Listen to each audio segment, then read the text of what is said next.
ప్రాంతంలో నేను ఒక వైద్యునిగా, ఒక సామాజిక సేవకునిగా ఈ ప్రాంతంలో వివిధ రకాలుగా వివిధ రంగాల్లో కూడా ఒక విద్యా సంస్థలు నడిపే ప్రతినిధిగా కూడా నేను అందరికీ సుపరిచితుడిని.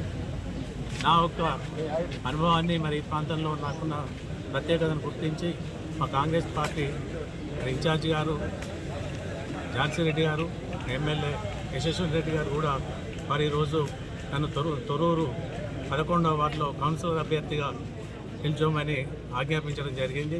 మరి వారి ఆజ్ఞ మేరకు నేను నామినేషన్ వేయడం జరిగింది.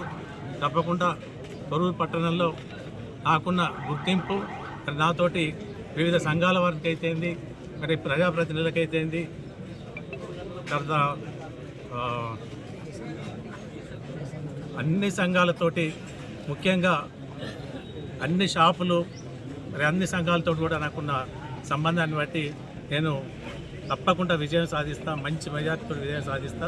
మరి నాతోటి నా మీద నమ్మకం పెట్టుకున్న వారందరికీ కూడా నేను గెలిచిన తర్వాత చేదోడు బాదోడుగా ఉంటా. తొర్రూరు పట్టణం అభివృద్ధిలో మరి చాలా వెనుకబడి ఉంది. దానికి కారణాలు చాలా ఉన్నాయి.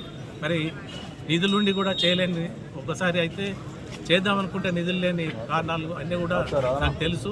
ఈ పట్టణం మీద పూర్తిగా నాకు అవగాహన ఉంది. ఏ ప్రాంతంలో ఏ సమస్యలు ఉన్నాయి, ఏ విధంగా ఉన్నది. మరి ఇక్కడ ధనికులు ఉన్నారు, పేదలు ఉన్నారు, మధ్యతరగతి వారు ఉన్నారు, అన్ని రంగాల వారు ఉన్నారు. మరి వారందరికీ కూడా ఏ అవసరాలు అయితే ఉన్నాయో వారికి మౌలిక అవసరాలు కల్పించే విధంగా నేను పూర్తిగా చర్యలు తీసుకుంటా అని తెలియజేసుకుంటాను.